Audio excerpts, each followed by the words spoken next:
Fala pessoal, trazendo mais um vídeo para vocês, Diário de um Jovem Investidor. E bem, fiquei um tempo sem gravar vídeo, mas no vídeo de hoje quero mostrar o que eu venho fazendo na minha carteira, algumas movimentações.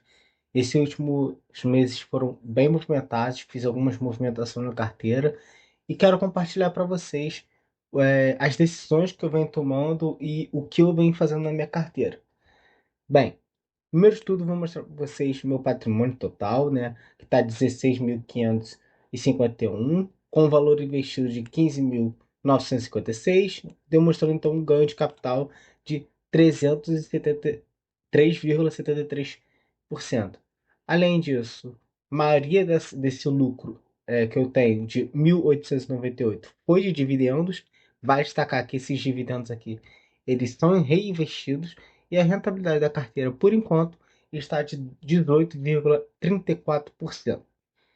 Quando a gente vai ver aqui a composição da minha carteira, a gente vê que tem 35% em fundos imobiliários, 32% em ações, a exposição em ETFs internacionais, essa renda fixa que eu já disse em vídeos anteriores para desconsiderar, e o rendimento em cripto. Se me perguntem por que eu não tiro essa renda fixa, para não atrapalhar a rentabilidade dos meus investimentos, a rentabilidade aqui descrita pelo investidor 10. Então eu desconsidero e não atualizo isso mais.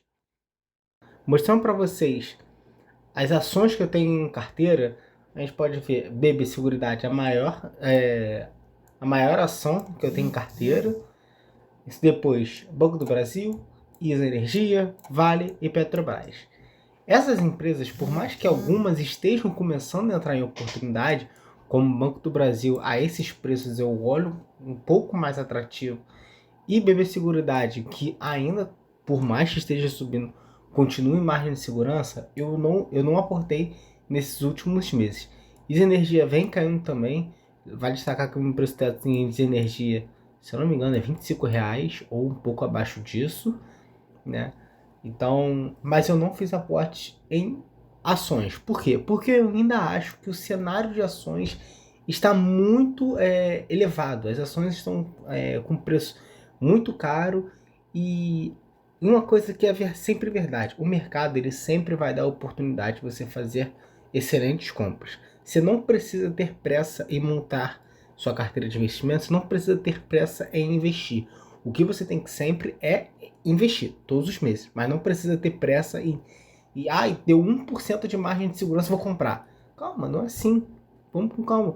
Primeiro, tem que fazer um preço teto conservador. Eu sei que o meu preço teto em Banco do Brasil é muito conservador. Para deixar claro para vocês, meu preço teto no Banco do Brasil é 20,50.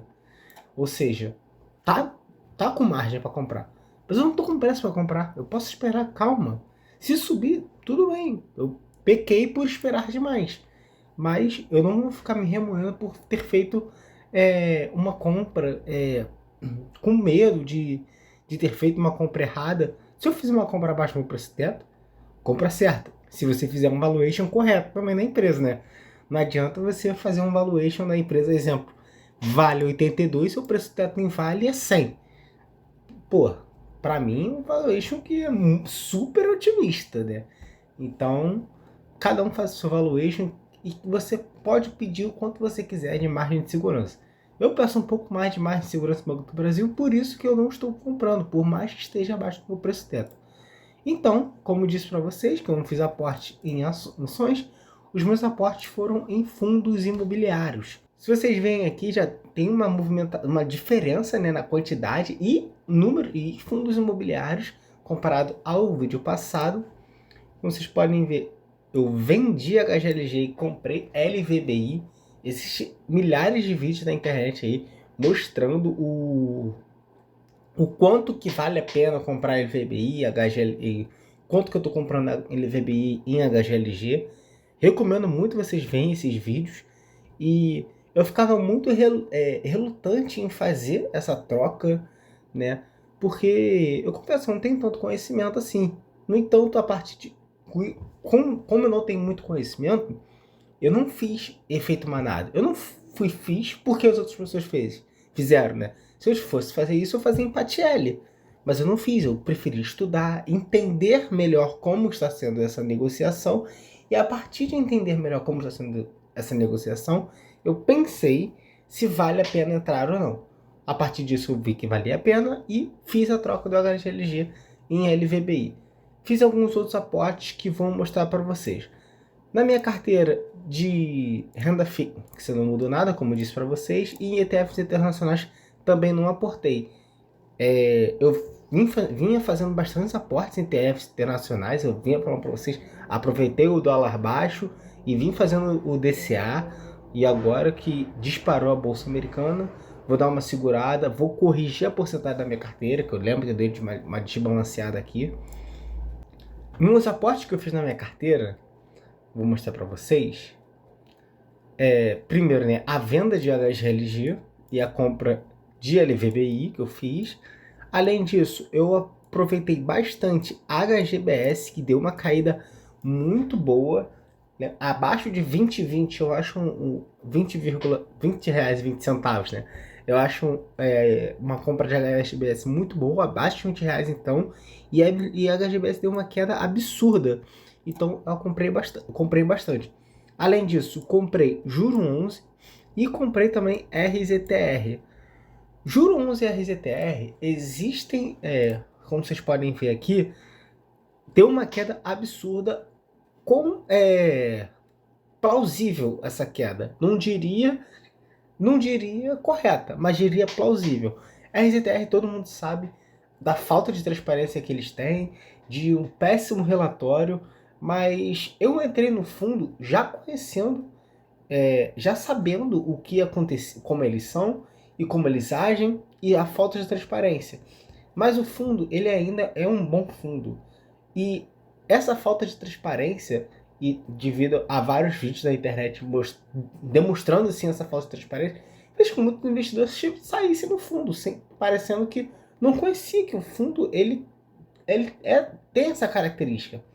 Óbvio que é uma característica totalmente errada, mas ele tem essa característica. Então, para mim, essa queda ela foi irracional, baseado no que o fundo já demonstra. Não foi uma coisa que não aconteceu alguma coisa errada no fundo, não aconteceu uma quebra de safra, como pode acontecer e aí impactar o fundo. Não aconteceu isso. Foi apenas um movimento em que teve e que demonstrou que o fundo não era transparente, e com a não demonstração de transparência fez que as pessoas saíssem do fundo, e o fundo continua a mesma coisa. Se não tivesse esse movimento, o fundo continuaria a mesma coisa.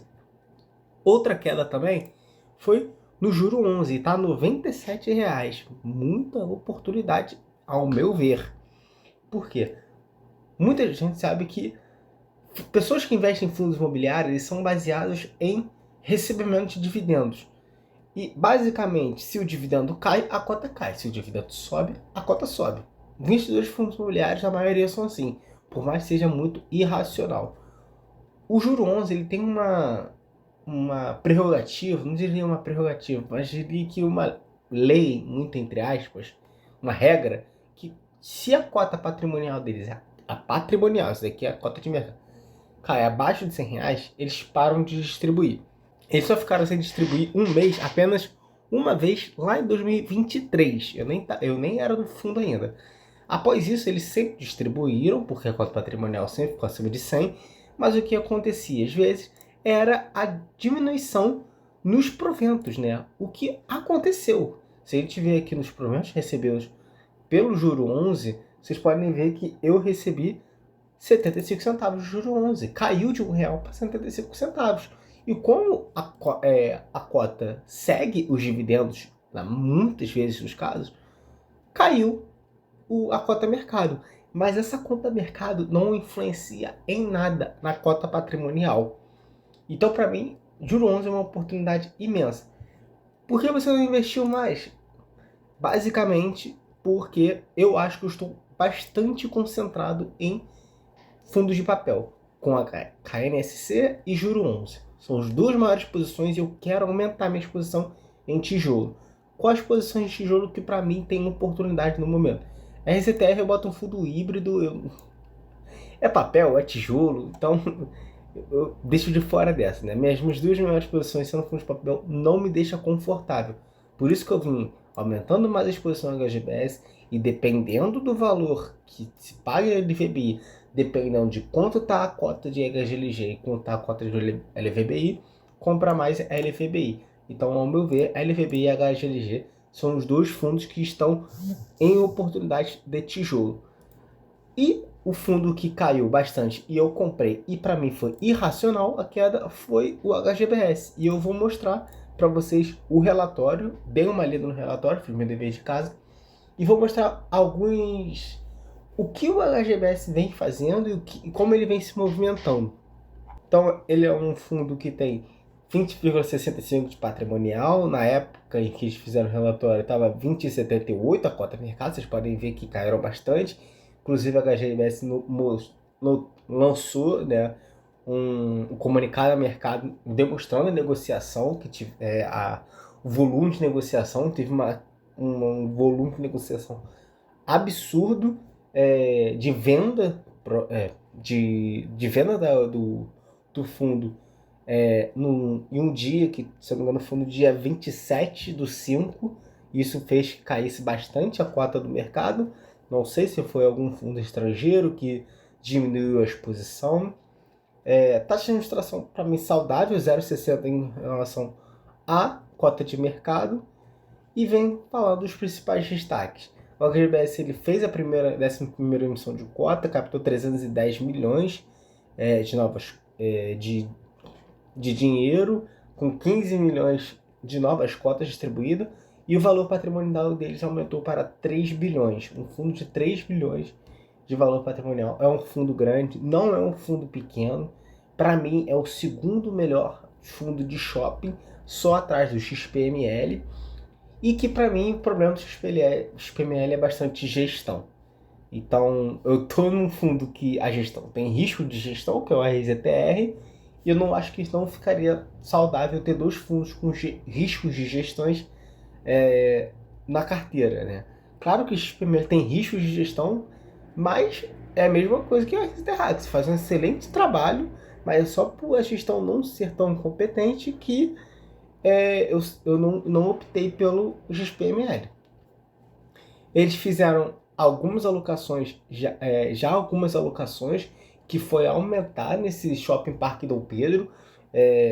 Vou mostrar depois para vocês que eles aumentaram 14,4% a participação deles, né, a partir de via indireta, né, a partir da exposição a esses outros fundos imobiliários, e a participação dele chegou a 21% do imóvel e representa 19% da carteira.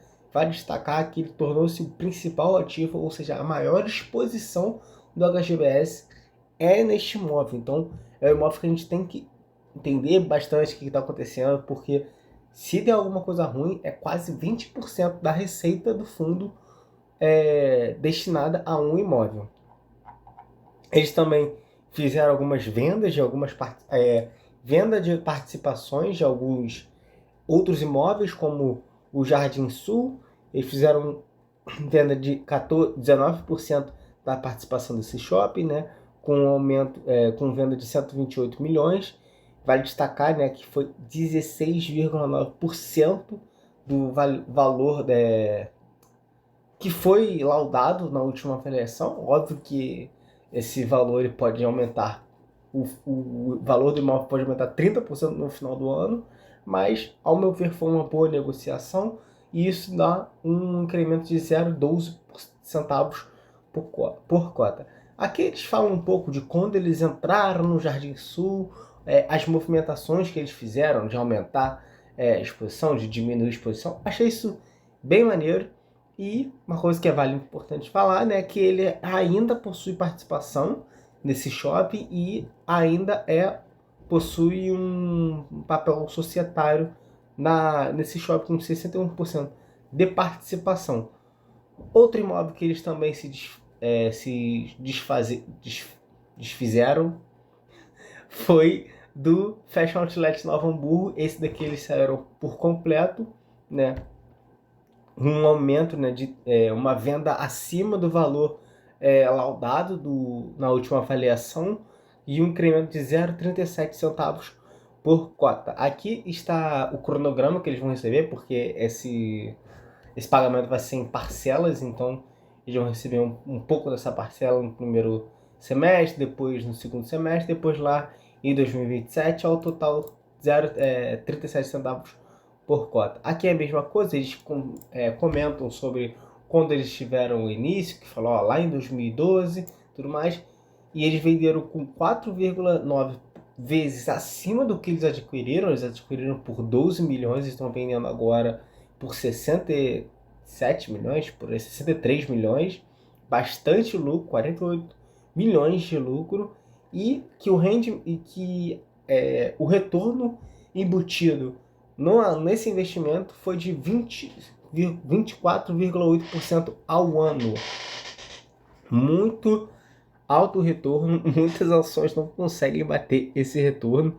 Uma boa movimentação da gestora. A gestora vem fazendo boas movimentações nesses meses. Então aqui eles estão mostrando como era o portfólio, como o portfólio ele vai ficar. Um destaque aqui para o Parque Dom Pedro, sendo a maior exposição, antes era o Jardim Sul. E aqui eles vêm falando já do mercado de shopping center, de como está sendo o mercado de shoppings em si. Vale destacar que, né, o HGBS ele possui ainda um valor nominal, né, maior do que a média do setor de shoppings, isso é muito bom. E quando a gente vai ver aqui, a vacância está 4,7% de vacância, o HGBS. Teve um crescimento nas vendas de 5,1% em comparação ao ano passado, um pouco abaixo da inflação, mas tudo bem. Geralmente a gente tenta ver esse volume de vendas, o aumento de NOI acima da inflação. E eles comentaram aqui que se não fosse devido ao não recorrente do ano passado que teve no Floripa, o crescimento seria de 6,3% em relação ao ano passado. A vacância do fundo sempre ali entre 4,5% e 7%.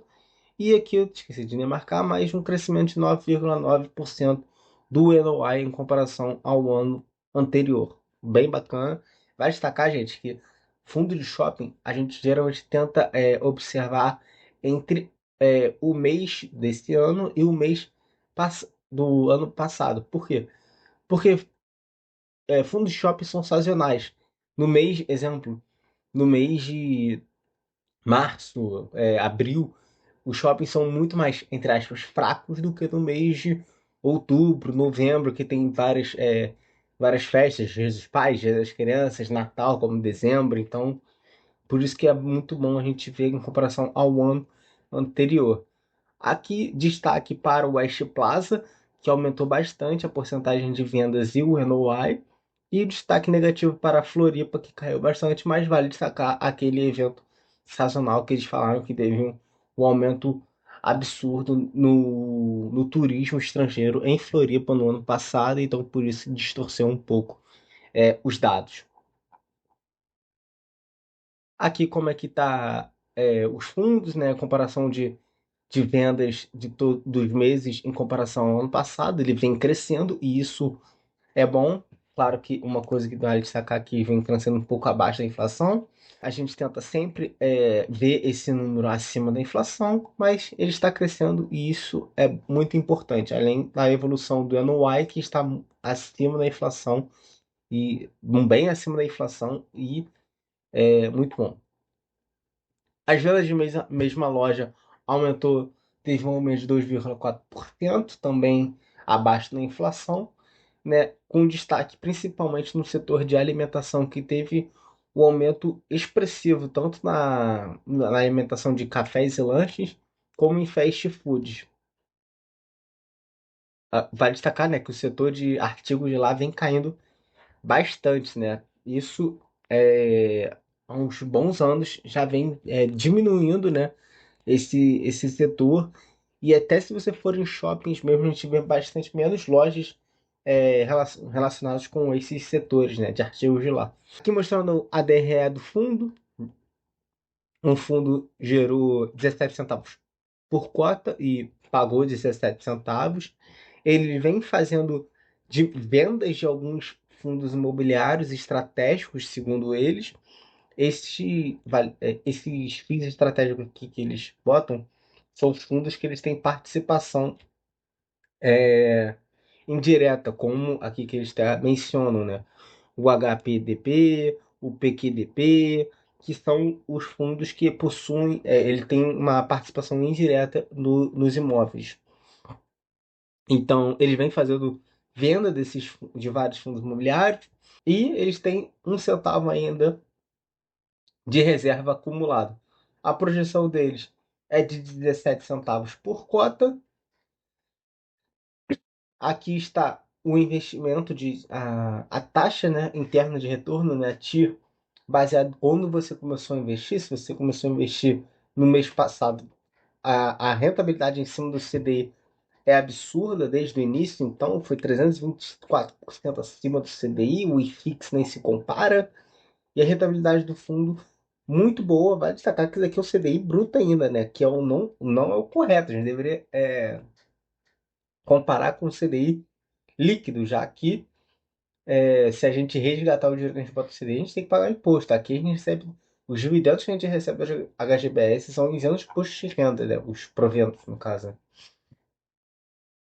Aqui mostrando como é que está a carteira do fundo. Então, é um fundo que ele não veio tendo problemas, né? Ele não teve problema, ele não teve diminuição, quebra de receita, ele não teve nada. O que ele teve foram movimentações e movimentações que, ao meu ver, foram boas, venda de imóveis com ganho de capital acima do que da avaliação, acima do preço de mercado e aquisições de ótimo imóvel, né, que foi o imóvel só que foi o aumento da participação no Parque Dom Pedro. Então, ao meu ver, foi um movimento apenas irracional do mercado e eu aproveitei e fiz novos lançamentos, assim como comprei um pouco de Juro 11 e comprei um pouco de RZTR. Fiz algumas compras também de TFLO, aproveitando o dólar que já caiu, mas ele já voltou a subir. E é isso, essas movimentações que eu fiz na minha carteira. Se vocês acham que eu deveria fazer outra movimentação, o que vocês acharam do aumento da participação em GBS, deixe nos comentários. Esse foi o vídeo de hoje. Valeu, falou e fui!